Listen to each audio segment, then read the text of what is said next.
शैलेशदयापात्रं धीभक्त्यादिगुणार्णवं यतीन्द्रप्रवणं वन्दे रम्यजामातरं मुनिम्.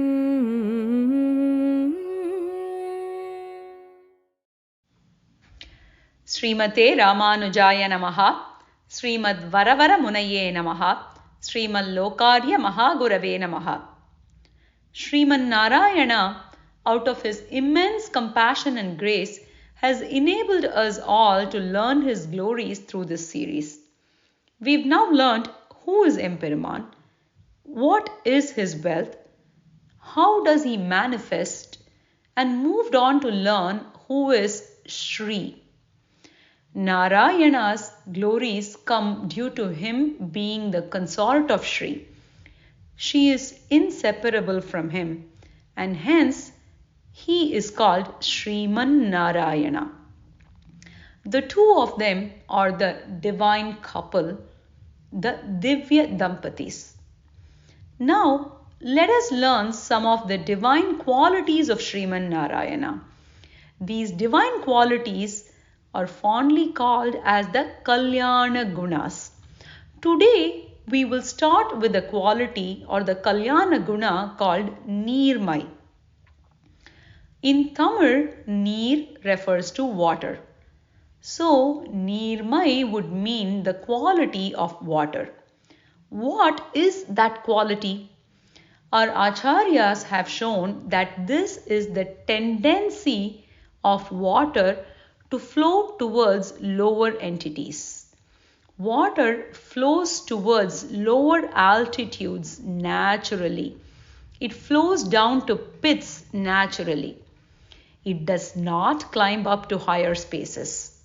Similarly, Shriman Narayana goes easily towards those who consider themselves as lowly.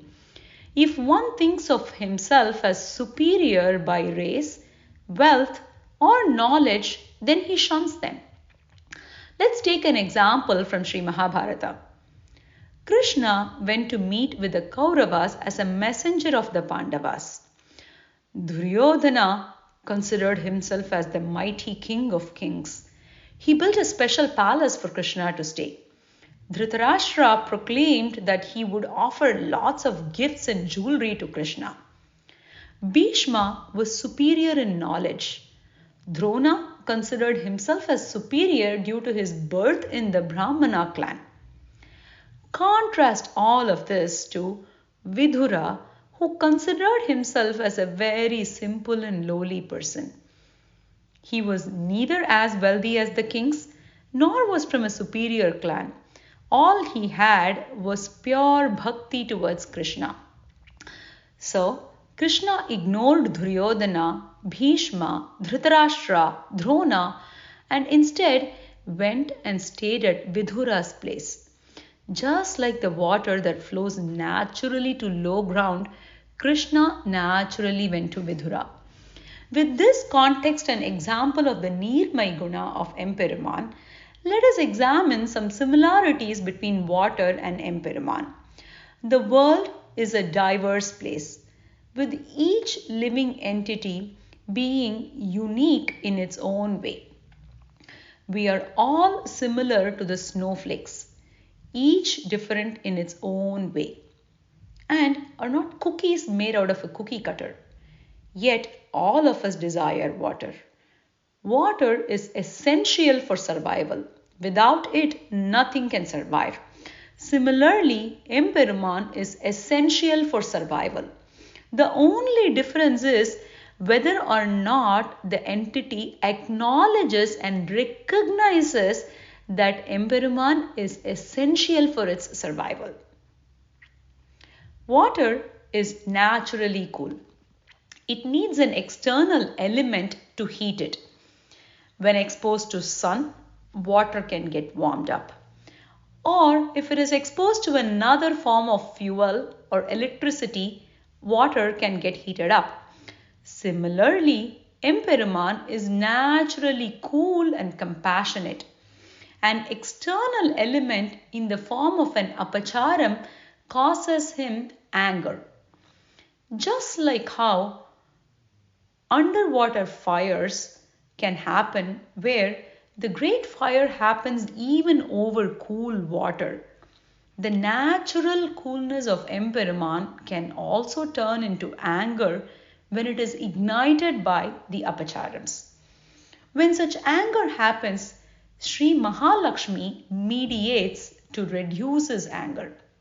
She points out that there is no one who has not committed an apacharam and uses that to pacify him. And so he cools down.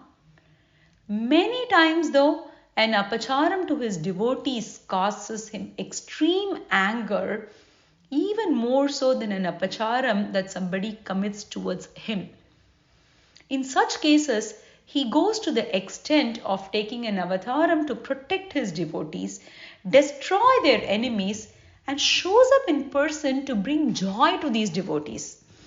Every single time Emperuman takes an avataram in this Bhuloka, it is because he cannot bear the apacharams committed to his devotees.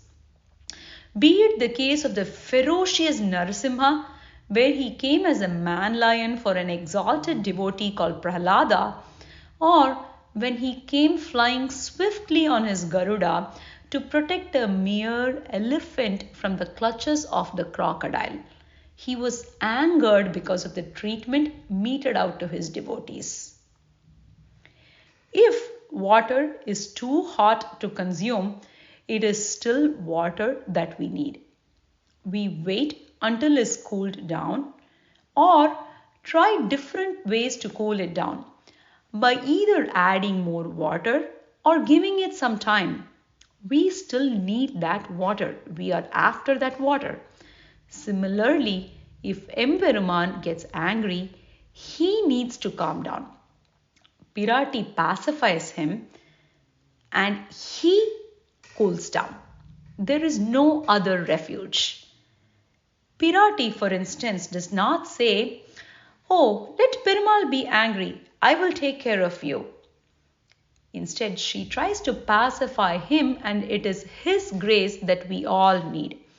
We just cannot ignore him and go after another entity.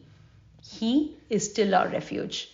Kulasekara Perumal, in his work called Perumal Tirumuri, explains this in the decade that starts with the Pasuram Taru Tuyaram Tadayel, where he uses several examples to show that only Emperuman is our refuge.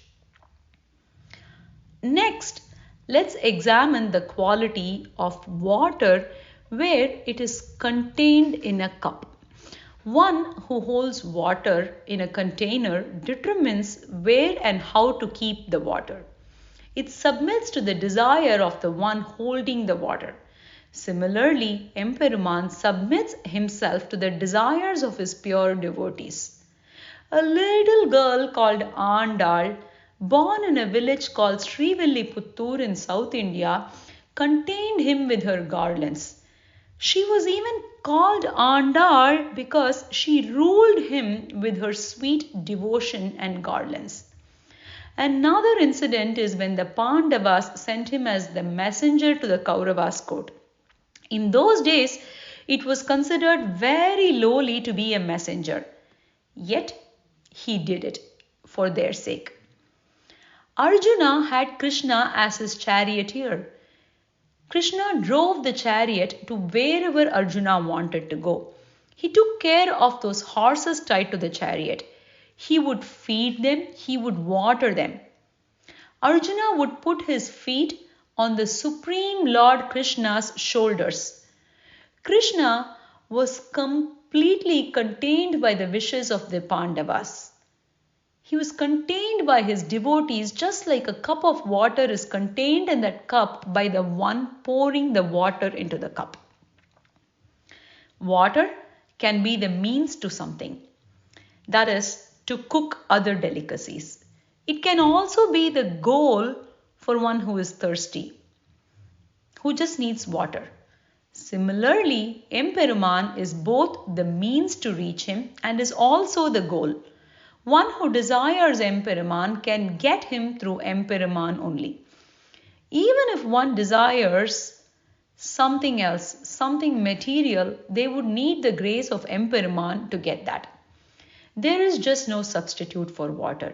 We cannot quench thirst with another form of food. Similarly, there is no substitute for Emperuman. Neither can we get to Emperuman through another substitute. It is only through him that we can get to him. One needs water while consuming other food.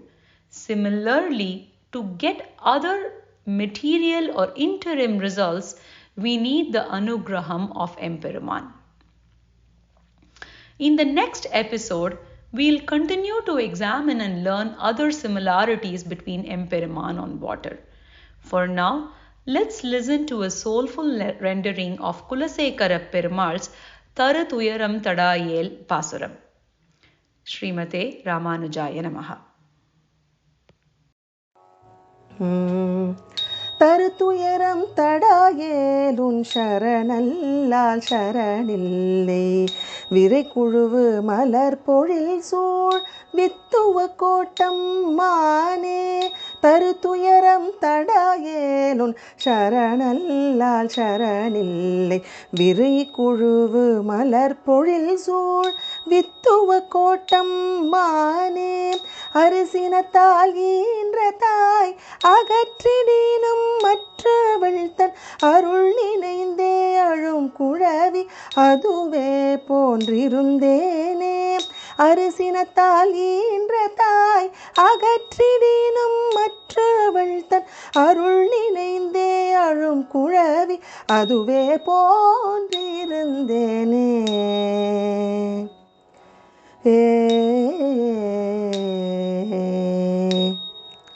Alvar திருவடிகளே சரணம்.